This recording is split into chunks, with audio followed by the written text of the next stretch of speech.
First time I step in that shop, hindi na ako umalis nang hindi ko kasama si Volkswagen. Wow, ganun ka na-impress. Ganun ako na-impress, na in love actually. Na in love.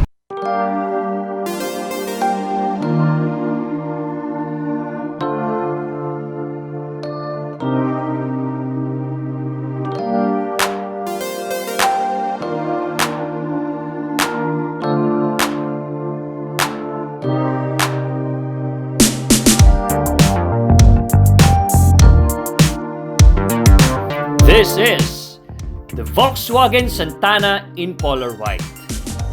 Considered fan favorite ito dahil isa ito sa best-selling models in the market today.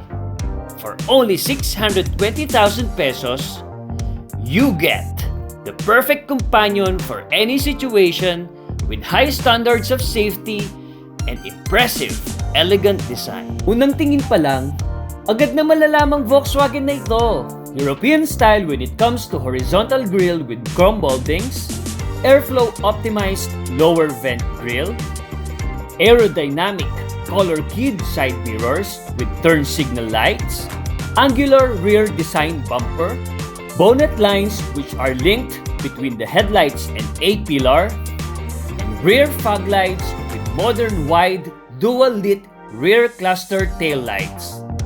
Not only that, it gives you a more premium look, these are all additional safety feature. That is German engineered car. Let's step inside. Spacious and comfortable with distinct Volkswagen look and feel. All buttons and switches are within reach, so it's easy to operate. Pati ang infotainment nito. Maraming compartments for storage and cup holders. Thumbs up din sa luwang ang luggage room ng Santana.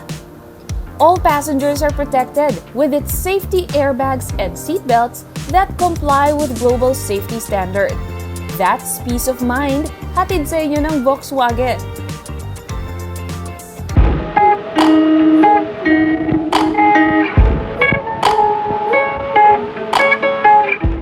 We're excited to present this episode ang Volkswagen Pampanga, the first official Volkswagen dealership in Central Luzon at ika-6 sa buong Pilipinas. Kaya naman ang daming natuwang Volkswagen fans dito sa Region 3 area because the brand speaks for itself. Good-looking car, plus solid automobile. That's what you get with Volkswagen. At isa sa mga pinakaunang owners ng Volkswagen dito sa Pampanga ay ang famous Kapampangan designer na si Mitch Viray. Let's meet the owner of Casa Moda and let's find out why this German car fits her lifestyle. I'm Muriel de la Cruz. I'm Nicolette Henson Hizon. And this is Stories on Wheels.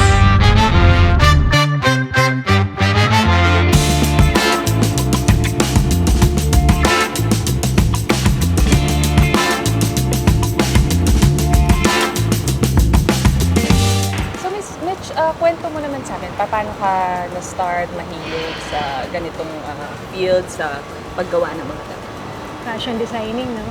Actually, I'm an accountancy grad. Kaso, itong talent kong ito, it's really a surprise gift from the Lord. I always say that kasi every client na tinatanong ako bakit daw, na siguro hindi sila sanay, no? Na I can sketch, I can make gown. Sabi ko, hindi ko siya talaga hilig before. I don't even like gumagawa ng damit ng doll. Kasi usually yan ginagawa ng mga designer na successful ngayon. So, my story is different from that. Parang, hindi ko alam ba't ako dinala ni Lord dito. Naging designer ako. Siguro may mission. Napakakulay. So, ibig ko sabihin, nag-start ka without formal education about fashion designing, and then eventually, doon mo na naisip na magkaroon ng like degree or certificate sa fashion designing. Paano yung journey mo into this industry? Wala talaga akong alam. All I want is to be beautiful every time I go out. Kasi for me, yung fashion is, fashion is how you think. Parang dun lumalabas yung pagiging fashionista mo and the artistry, no? And how you present yourself to others. Kasi hindi ko naman to dinream o hindi ko siya inaral. Bigla na lang siya dumating. Kakaiba, di ba?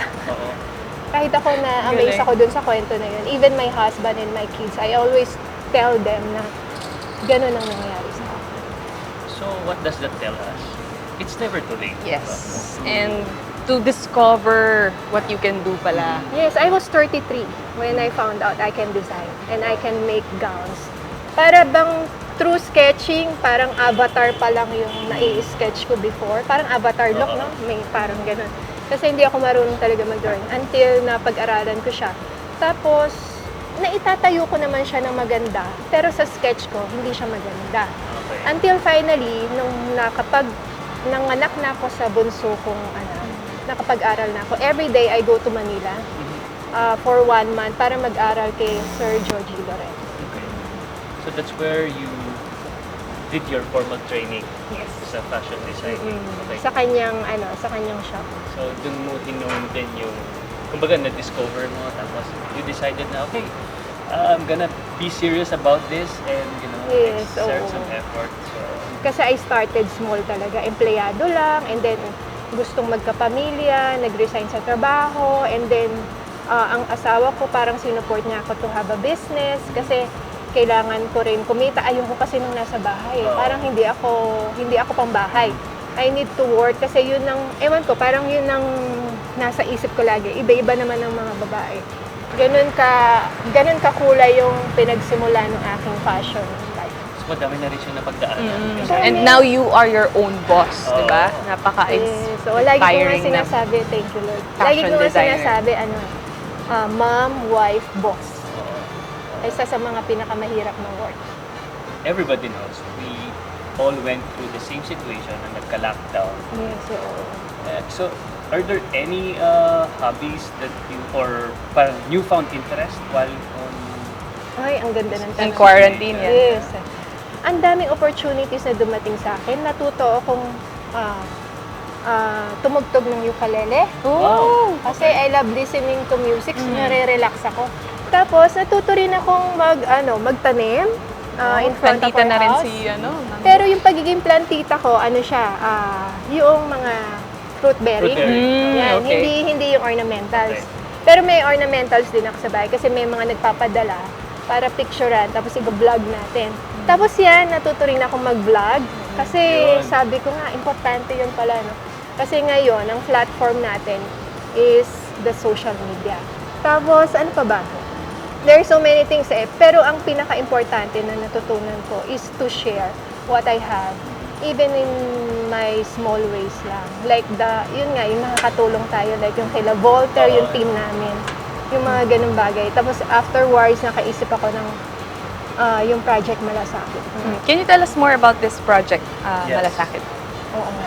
Yung Project Malasakit, so proud ako dito. Kasi nung time na in-announce si President, ang haba ng kwento ko, sorry. In-announce si President na pwede na mag-open yung mga businesses. Nag-iisip ako, anong gagawin ng mga tao? Nandun sila, pero wala kaming gagawin. Kasi events kami, we were the first one to get affected dun sa industry. So, isa sa mga naging kaibigan sa Facebook is mga police. So, may nakita ko, nag-trending ang kanilang post na may nahuli silang 175 violators not wearing face mask. Okay. Tapos iniisip ko, what's wrong? Sabi ko, ang dali lang naman mag-suot ng face mask. Sabi ko, siguro 3 lang yan. Either wala silang face mask, walang pambili, or hindi komportable yung face mask nila. itself. Or may pang-apat pa, matigas lang talaga yung ulo nila. Kasi merong ganyan. Oo. So, dapat talagang matuto sila. So, what we did is nagpagawa ako ng 3 klase ng face mask. Nasabi ko, dapat hindi lang tayo dapat magbigay. Magbigay tayo, yung proud sila. So, we did this Project Malasakit face mask. Actually, the Project Malasakit mask. Lasakit. Mask Lasakit. Yung pangalan na yon si Shane Galang yung nakaisip. Isa sa mga kaibigan na tumutulong. When it comes naman sa isa sa mga essential, kumbaga na workhorse sa isang fashion designer na busy mom like you, a boss, ano yung mga kinoconsider mo naman kapag bibili ka ng sasakyan? Kasi importante dito sa profession. Especially Oh, yeah. now, no? Before kasi, gusto ko talagang sasakyan. Very family, talaga ako. No? Gusto ko sasakyan malaki. Kasi one, gusto ko comfortable yung mga kids. Kasi baby sila lahat. Tapos pag nag-travel kami, ang dami kong dala. Buong barangay. Buong barangay. Pero ngayon, lumaki na yung mga anak ko. I realized na parang Ikaw na lang. Ikaw na lang nakasakay. Kung nilang dalawang mag-asawa, parang mas okay mag-date kung dito sa sasakyan, di ba? I love small cars ngayon. Pero hindi naman ganun kaliit, yung sakto lang Sakto na lang. sasakyan. Na-in-love pa Excited nga. kaming i-share sa inyo kasi naikwento na niya off-cam kung bakit pinili niya tong brand na to. At Yes. bakit siya masaya na hindi niya iniwan. Hindi ko talaga iniwan. Sabi ko sa asawa ko, buti na lang dala ko yung checkbook. Sabi niya, The best part of Santana is driving. It is powered by 1.4-liter gasoline engine and 5-speed manual transmission. Suwabe ang pagmamaneho dahil sa competitive chassis design nito. Unique to Volkswagen din ang laser welding to its body. Either in idle or at speed, tahimik ang Santana. Plus factor din ang manually adjustable headlight leveling, speed sensing door locks, anti-lock braking system, and ISOFIX mounts for child seats. Isa din sa advantage ng Volkswagen Pampanga ay ang kanilang hassle-free maintenance services. Expert technicians ang mag-aalaga sa iyong sasakyan. If you need any accessories, isang tawag lang din sa dealership, you will be assisted right away.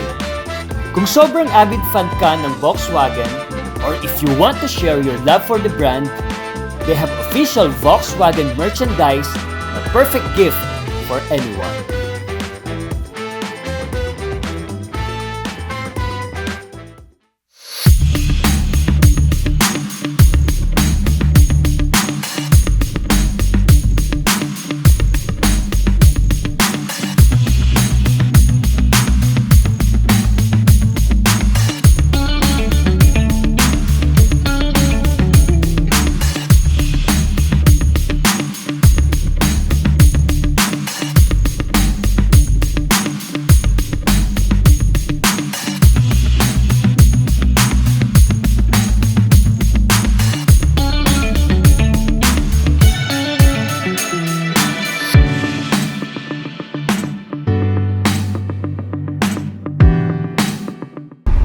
So Mitch, can you let us know about your, how did you learn how to drive?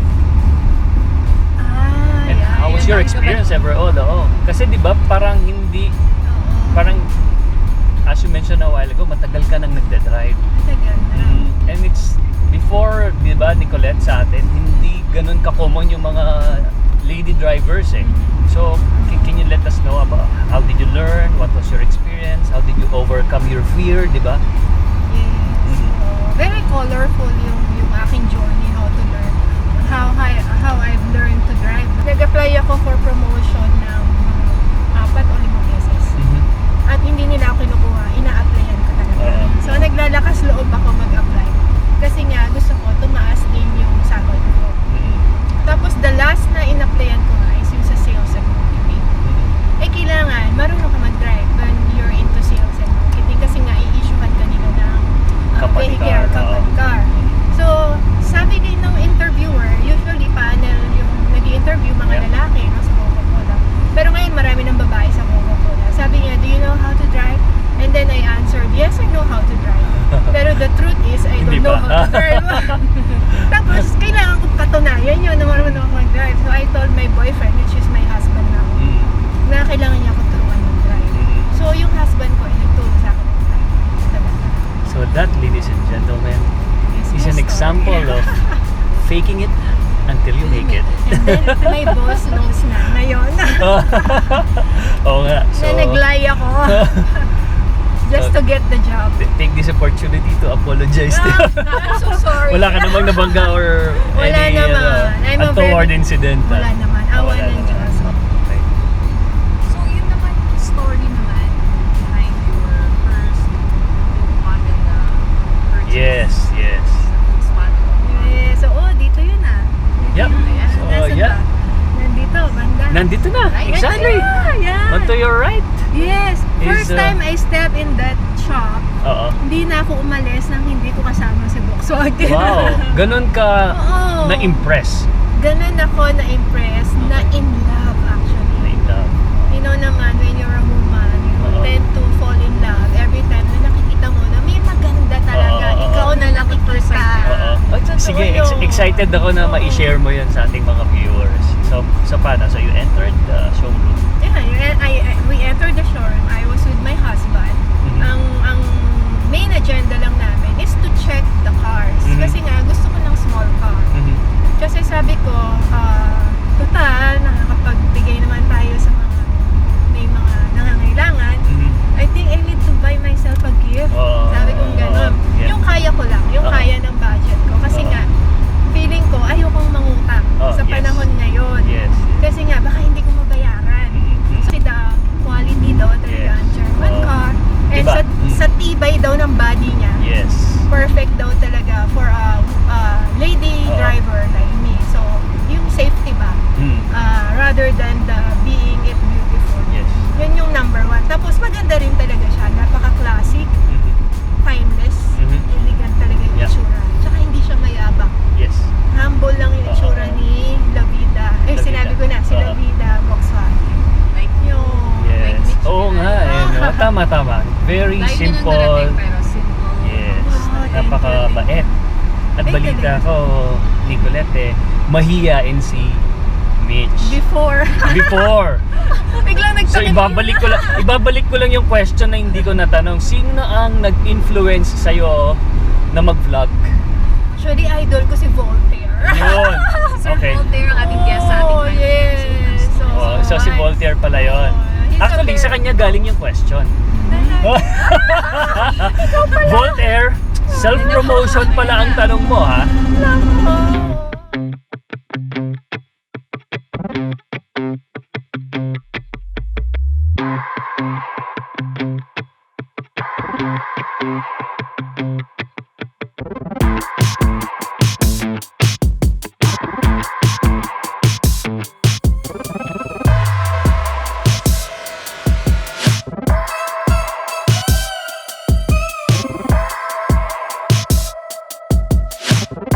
So, Miss Mitch, itong Casa Moda, no, sabi mo, 2018 itong RTW collection mo Yes, nag-start. September 25. So, ikaw yung nag-pioneer dito sa Pampanga, I no? think, oo. I think. Sige. If not me, maybe I'm one of the First, how about for your creative process? Can you walk us through how you design or you arrive at your designs? Parang, is there any, Conceptualization. parang conceptualization. Is there any particular pattern or bigla na lang bang dadating yung mga creative, ano mo? Pagdating naman kasi in doing the design, it's really easy for me. Kasi I look into the personality of the client. I don't push my design. Anong advice mo naman dun sa mga aspiring fashion designers like you? Yeah, kasi pinagdaanan ko na rin how to start. Very simple designer lang ako before and I don't want to be called designer na kasi hindi ako nag-aral. Pero yung what can I share to them, just keep on designing, do your art, be fearless, kasi yun ang pinagdaanan ko, I always doubt myself, be fearless as long as you are doing what is right at wala kayong inaapakan, do it. Make your someday car your today car. See the Santana yourself and other Volkswagen cars here at MacArthur Highway, Dolores, City of San Fernando. To make it easy for you, here are the outstanding sales representatives who are happy to assist you. Shane Jewel Sarmiento, Ira Simon, Haron Sikat.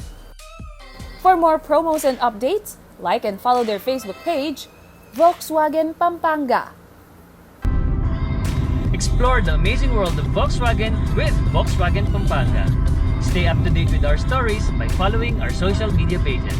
If you want amazing design meets fun driving, visit them here at City of San Fernando. Let us also know in the comments if you have any requests for our next feature. Make sure to subscribe here on CLTV 36 because we will be presenting more videos of different brands, which might be your next ride. I'm Mariel De La Cruz. I'm Nicolette Henson Hizon. And this is Stories on Wheels.